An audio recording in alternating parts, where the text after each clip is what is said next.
교회는 건물이나 직제, 목사님이 있고 장로님이 있고 권사님이 있고 이런 직제가 아니라 교회는 예수님을 주님으로 고백하는 사람들이 성령의 인도하심을 받아서 써내려간 이야기들이에요. 주님이 나와 함께 하시기 때문에 내가 변화되고 나의 변화를 보고 다른 사람들과 함께 하나님 나라를 누려가는 거. 성민교회는 이것을 회복하시기를 축복합니다. 지금 성령의 계절을 시작해서 먼저 바람과 같이 불과 같이 역사하는 성령을 첫주에 보았고, 지난주에는 물과 성령으로 거듭난다는 말씀을 함께 나누었습니다. 정말 바람과 불의 성령의 역사가 생기면 그때는 말하게 하심을 따라서 말했더니 소통의 역사가 일어났다. 또 물과 성령은 우리가 거듭나서 그 거듭난 증거를 살아갈 수 있는 능력을 하나님께서 생수의 강처럼 우리에게 주신다, 이렇게 말씀을 정리할 수 있습니다. 오늘은 이 성령님에 대해서 예수님께서 직접 사역 중에 하신 말씀, 요한복음 14장 말씀을 본문으로 택했습니다. 집에 가셔서 요한복음 한 13장부터 17장 정도까지를 한번 쭉 읽어보시면 거기 보혜사 성령에 대한 이야기들, 소개들이 많이 나와 있어요. 제가 이제 앞으로 기회 있는 대로 말씀을 전하려고 그러는데, 바로 그 보혜사, 파라클레토스, 그것은 변호사고 위로자고 우리를 도와주시는 분이고 또 중보하시는 매개자고 이런 뜻을 가지고 있는데, 그 성령께서 오늘 본문에 보면 진리의 영이라 이렇게 말씀하고 있습니다. 진리의 영이신 보혜사 성령에 대한 말씀이 몇 번 나오는데, 이 말씀을 볼 때마다 저는 그 얘기가 생각이 나요. 어떤 목사님의 설교가 너무 길어서 교우들이 또 지루해서 설교만 들으면 시작할 때부터 눈을 지그시 감고 묵상하다가 그 다음에 3층천에 가기도 하고 특별히 2층 조심하십시오. 졸다가 떨어지면 제가 책임 안 집니다. 저는 유도고를 살릴 능력이 없습니다. 그런데 그날도 특별히 더운 여름이 되어서 설교가 길게 시작이 되니까 그 교우들이 졸기 시작을 했는데, 하필 그날 본문이 요한복음 17장 말씀이었어요. 이 17장이 예수님께서 대제사장적인 기도를 하시는 장면인데, 이런 기도를 하세요. 17절에 그들을 진리로 거룩하게 하옵소서. 아버지의 말씀은 진리니이다, 이렇게 말씀되어져 있어요. 교우들이 졸고 있으니까 그걸 듣게 하려고 목사님이 큰 소리로 외쳤습니다. 아버지의 말씀은 진리이니다. 하나님의 말씀은 정말 진리이니다. 믿습니까? 그랬습니다. 깨있는 분들이 아멘 하는데, 그때 졸다가 깬 분이 이렇게 대답하더래요. 목사님의 말씀은 진리입니다.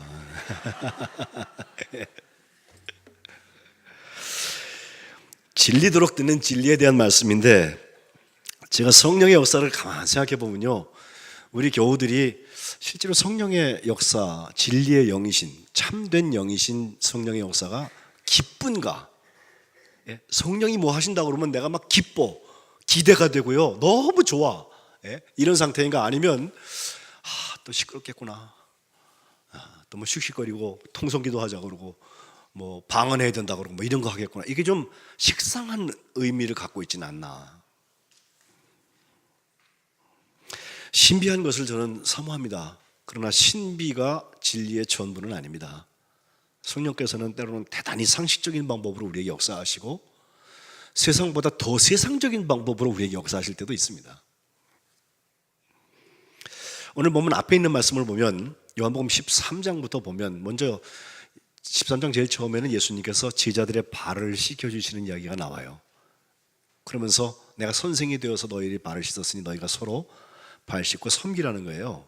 사랑에 대한 힌트를 주시고 나서 13장에는 두 가지 슬픈 이야기가 나오는데, 하나는 가룟 유다, 그죠? 예수님을 배반할 자에 대한 얘기를 주님께서 하셔서 떡을 찍어서 주고 그가 그것을 받아갖고 예수님께서 네가 하려는 일을 속히 해라, 그리고 들고 나갔더니 밤이 되었다는 말씀이 나와요. 그리고 또 하나는 베드로의 부인에 대한 말씀입니다. 네가 달기 올기 전에 3번 나를 부인할 것이다. 제자들 3년 동안 예수님을 쫓아다녔고 이제 곧 예수님은 십자가에 못 박히시는데, 여기까지 와서 이들에게 예수님께서 너희가 나를 팔고 너희가 나를 부인한다, 이 말씀하시는 그 안타까운 장면이 여기 나오는데 그 사이에 들어있는 말씀이 예배 시작에 제가 읽은 말씀이에요. 새 계명을 너희에게 준다. 서로 사랑하라. 내가 너희를 사랑한 것 같이 너희도 서로 사랑하라. 또 35절에는 너희가 서로 사랑하면 이로써 모든 사람이 너희가 내 제자인 줄 알리라. 이렇게 얘기하셨어요. 별로 새로운 계명도 아니에요. 구약 성경 내내 하나님을 사랑하고 이웃을 사랑하라고 되어 있어요. 또 이것이 마땅한 것을 알아요. 근데 하려고 그러다 보니까 잘 안 돼요. 그래서 주님을 은 30명에 파는 제자도 나오고 주님을 위하여서 목숨까지 버리고 쫓아가겠다고 생명을 걸고 장담했던 베드로도 결국은 닭이 울기 전에 예수님을 3번 부인하게 되는 것입니다. 그리고 14절 넘어오면 우리가 오늘 교독한 말씀이 시작되죠. 너희는 마음에 근심하지 말라.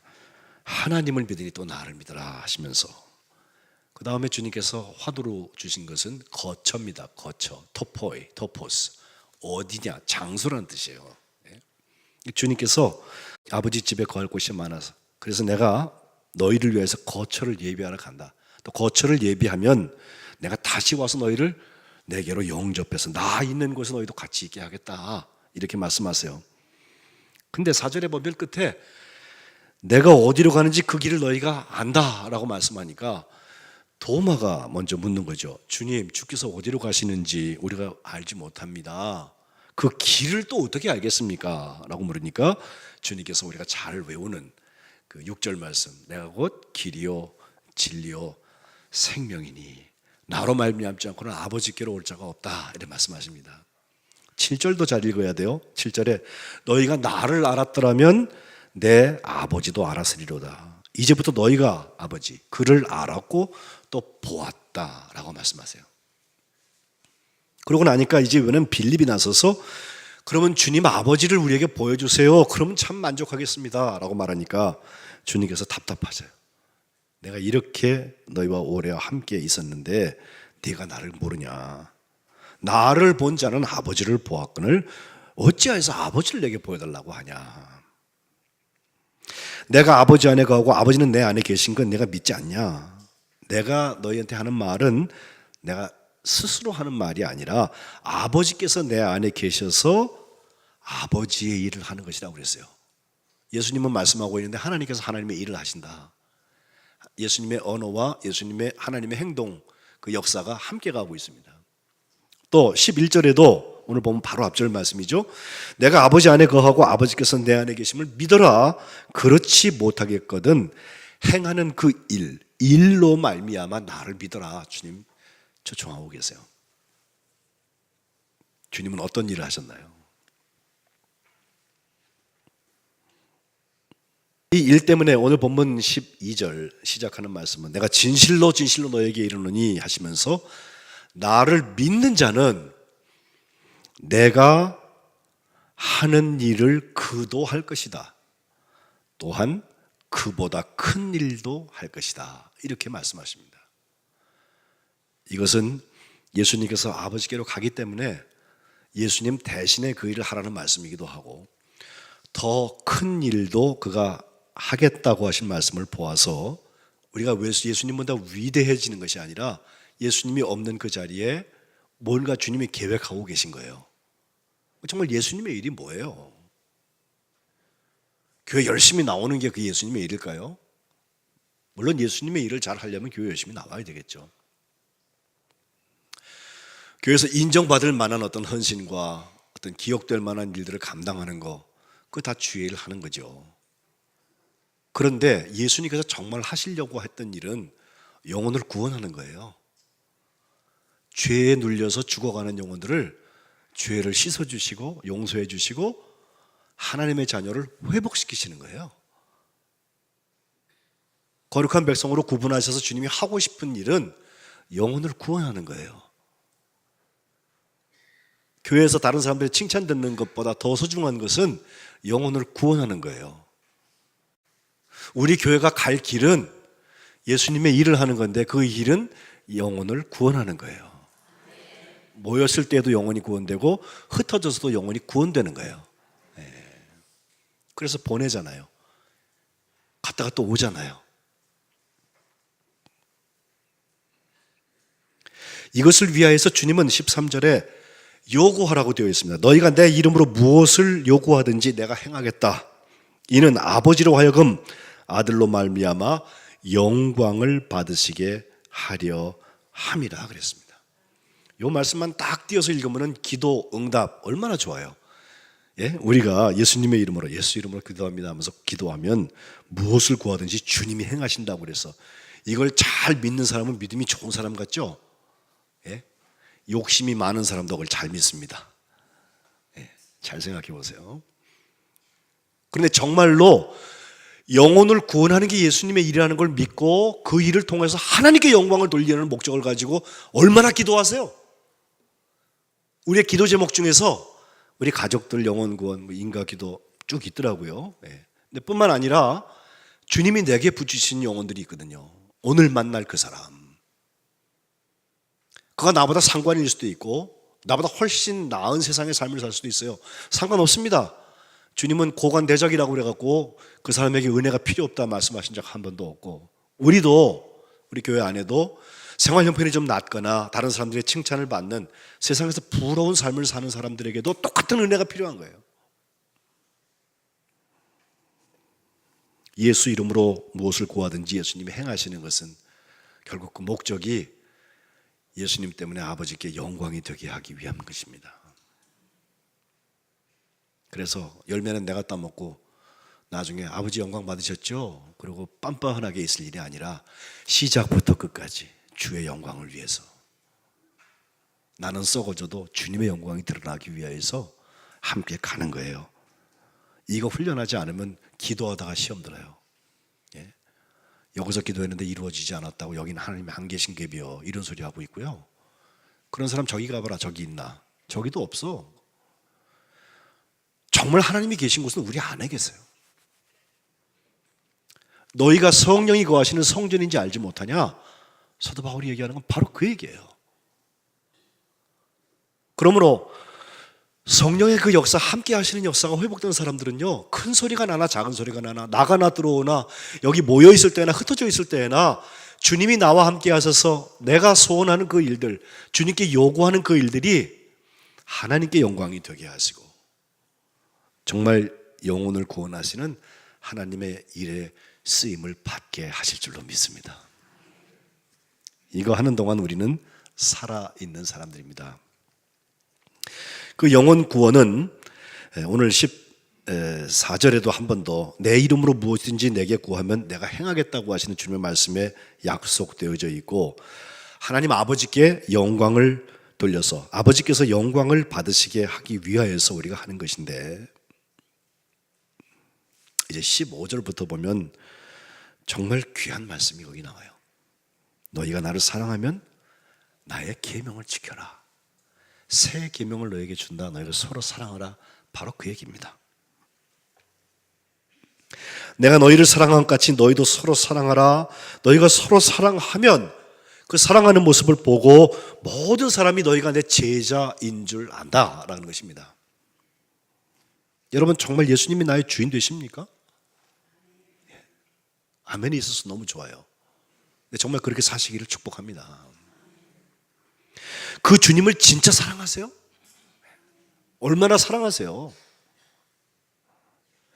주님의 계명을 지키는 것이 내게 기쁨입니까? 아니면 부담입니까? 주님이 요것만큼은 나한테 요거 안 하셨으면 좋겠어. 이런 방이 많이 있지 않아요? 혹시 나한테?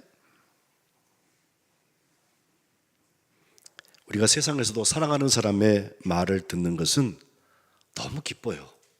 그를 위해서 뭘 해주는 것은 너무 기뻐요. 무리해서라도 해줘요. 희생합니다. 땀 흘립니다. 우리 자식이건 우리 애인이건 우리 부모님이건 사랑하는 대상이 있으면요 그를 위해서 내가 피 흘리는 게 아프긴 아프죠. 그러나 기뻐요. 기뻐. 그런데 정말 주님을 사랑하는 표현, 주님의 계명을 지켜서 하나님을 사랑하고 이웃을 사랑하는 일들이 우리에게 기쁨이 있습니까? 체면 때문에 하는 거 아니에요 혹시? 이런 이야기를 들었어요. 어떤 새 여자가 산에 등산을 갔는데 요즘에 최신 유행하는 등산복을 잘 빼입고 이제 산을 올라가다가 친구가 돼서 올라가는 중에 얘기를 나누는 거예요. 여자들 모이면 반드시 남편 얘기하죠. 첫 번째 여자가 다 하는 말이 내 남편은 군인입니다. 그래서 나는 내 남편을 장군 될 거라고 확실히 믿고 대장처럼 모십니다. 그 남편이 하는 말은 우리 집에서는 모든 게 법이고 그의 지시를 따라서 다 순종합니다. 결국 장군이 될 줄로 나는 확실히 믿습니다. 이런 말을 했대요. 그 옆에 두 번째 가던 여자가 그 남편은 은행의 지점장이셨어요. 뱅커. 그래서 하는 말이 장군이요? 장군 정도 갖고 되겠어요? 나는 내 남편을 왕처럼 모십니다. 임금님처럼. 그의 수입은 대부분 그를 위해서 쓰고요. 은행에서 지점장 가보세요. 그것도 그 마음대로 다 하는 왕이랍니다. 이렇게 얘기했어요. 근데 세 번째 여자가 그 남편은 평범한 셀러리맨이었는데 그 얘기를 듣고 가소롭지 않다는 듯이 이렇게 말합니다. 대장, 왕, 모두 대단하지만 저는요 제 남편을 하나님처럼 모십니다. 그러더래요. 두 여자 깜짝 놀랐습니다. 아니 대장도 알겠고 왕도 알겠는데 하나님은 또 뭐냐? 그거 어떻게 하는 건데? 라고 물었더니 그 여자가 간단해요 하면서 하는 말이 남편이 돈 벌어오면 수입 중에서 대부분은 내가 쓰고 11조만 그에게 주면 돼.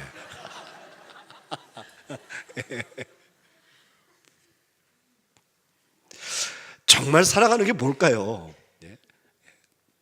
서로 사랑하라 하셨는데 오늘 본문 뒤에 가서 21절에 가보면 나의 계명을 지키는 자라야 나를 사랑하는 자니 나를 사랑하는 자는 내 아버지께 사랑받을 것이고 나도 그를 사랑하여서 그에게 나를 나타내리라. 정말 사랑의 열매를 맺고 있는지 이 사랑의 계명을 지키려면 어떻게 해야 되나? 결론입니다. 성령님이 함께 하시면 돼요. 우리가 육정이 남아 있어서요 아직도 우리 성깔도 있고요 성령 받아도 성격은 안 변한다며 그래서 자기 모습대로 사역을 감당하게 돼 있어요. 그러나 성령께서 내게 주인이 되시면 성령 받아서 내가 성령의 사람이 되면 그때부터는 조금 순서가 달라져요. 16절에 가니까 주님이 하나님께 구하는 기도가 나오는데 하나님께서 또 다른 보혜사를 너에게 주셔서 영원토록 너희와 함께 있게 하겠다. 그가 진리의 영이라고 그랬어요. 진리는 것 말고 참된 영이란 말이에요. 그 참된 영이 와서 우리한테 맨날 분별이나 시켜가지고 누구 정죄하게 하고 칭찬하게 하고 이런 판단관에 있으라고 진리의 영을 주는 게 아니에요. 물론 성령과 악령을 구분하는 역사는 우리에게 주세요. 그러나 그 분별 말고 세상에 가서 뒷짐지고 너는 이래라 저래라 지시하라고 그렇게 주시는 그런 진리가 아니에요. 그건 정말 진리는 일이에요. 우리의 영혼을 살리지 않습니다.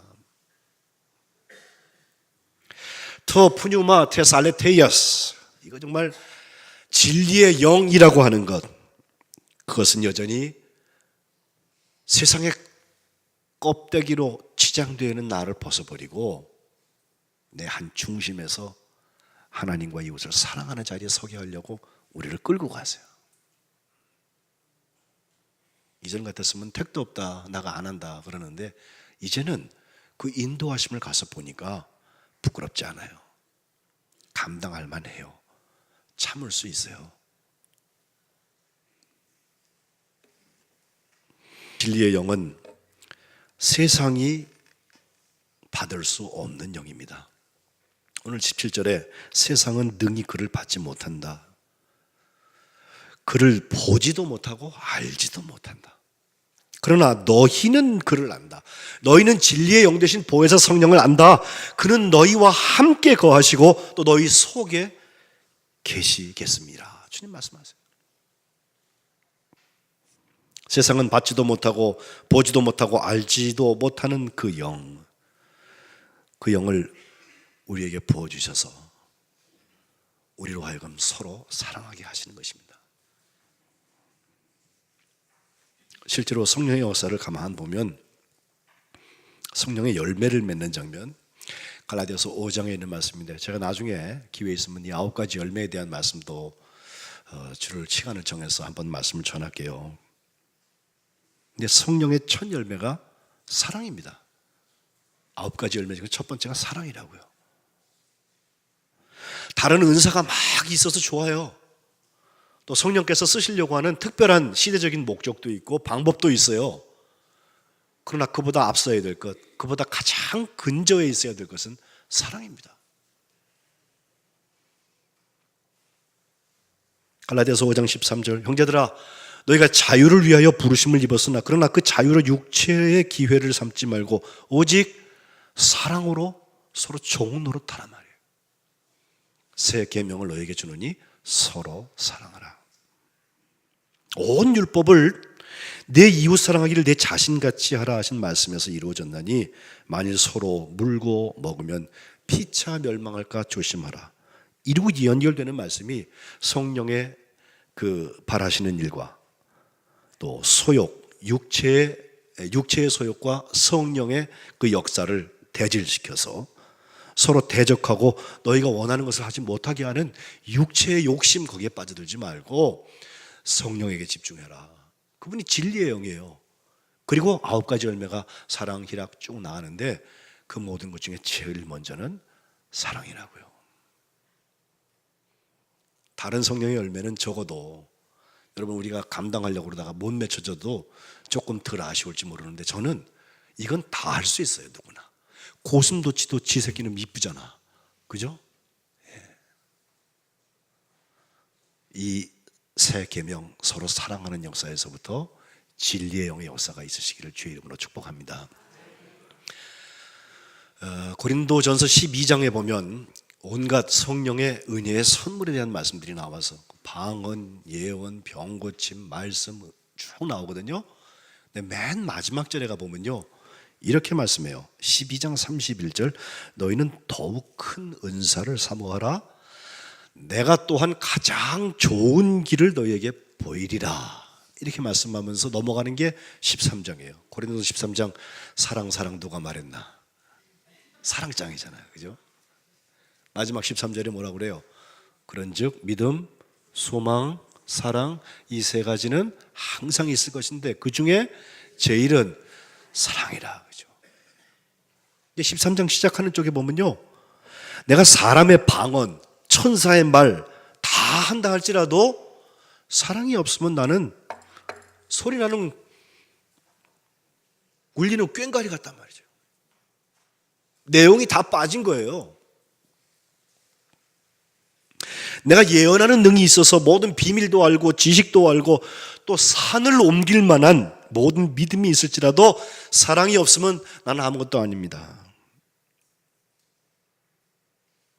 내가 내게 있는 모든 것으로 구제도 하고 또 내 몸을 불사르게 내어줄지라도 사랑이 없으면 내게 아무것도 아니라고. 그리고 가장 좋은 것, 가장 끝까지 있을 것, 그것은 사랑이라고 고린도서 13장 말씀하고 있습니다. 그렇습니다. 세상은 그 사랑을 모릅니다. 알 생각도 없습니다. 보지도 못했습니다. 그 진리의 영을 받지 못합니다. 그러나 우리는 다릅니다. 우리와 함께 거하시고 우리 속에 계시면서 우리 속에서 내적 확신과 증거를 주시는 그분, 사랑의 추동력이 되시는 그분, 보혜사 성령님, 진리의 영이십니다. 주님이 참되게 여기시는 것 바로 거기 있습니다. 우리 교회도 어느 역사가 다 지나가면, 저도 때가 되면 은퇴도 할 테고요, 우리 어르신들 중에는 이제 천국 갈 준비하시는 분들도 계세요. 대신방 해보면 제가 그걸 느껴요. 우리 목사님이 내년에 또 대신방 하면서 날 또 오시려나, 그때까지 내가 살아있어야 할 텐데, 그런 마음 드신 분들이 계세요. 나이가 많으신 분들. 근데 뭐 가는 순서가 정해 있습니까? 나이 많다고 먼저 가시지도 않고 나이 적다고 늦게 가는 것도 아니에요. 하나님의 때까지 사는 거예요, 우리가 다. 그런데 그 중에 우리가 오늘을 살면서 오늘 시간에 하나님께서 내게 원하시는 게 뭘까 깊이 묵상해 보면 뭐 굉장한 대통령이 되라 무슨 뭐 재벌이 되라 그런 거 아닐 수 있어요. 또 그건 하려고 그러다가도 안 되는 경우도 많아요. 너무 허망한 데 꿈을 갖지 마세요. 이건 할 수 있잖아요. 서로 사랑하라. 서로 사랑하라. 그게 참된 보혜사 성령의 이끌리심을 받는 사람들이 하는 일이에요. 예언도 하고 방언도 하고 능력도 행하고 다 했는데 서로 사랑하는 일에 실패하고 있다면 난 아무것도 아닙니다. 이 자리에 주님께서 우리를 부르실 텐데 우리 거룩한 백성 공동체는 사랑하면서 진리의 영의 인도하심 받으시기를 주님의 이름으로 축복합니다. 주님이 15장에 가면 보혜사는 예수님을 증언하실 거라고 그랬고요. 16장에 가면 또 모든 진리 가운데 인도하실 거라 진리의 성령에 대한 기능을 몇 가지 말씀하시거든요. 예수님을 증언하고 진리 가운데 인도하는 것 다 소중한 일들인데 그보다 먼저 해야 될 일은 사랑입니다. 진리의 영이 오셔서 사랑의 열매를 맺으시기를 주님의 이름으로 축복합니다.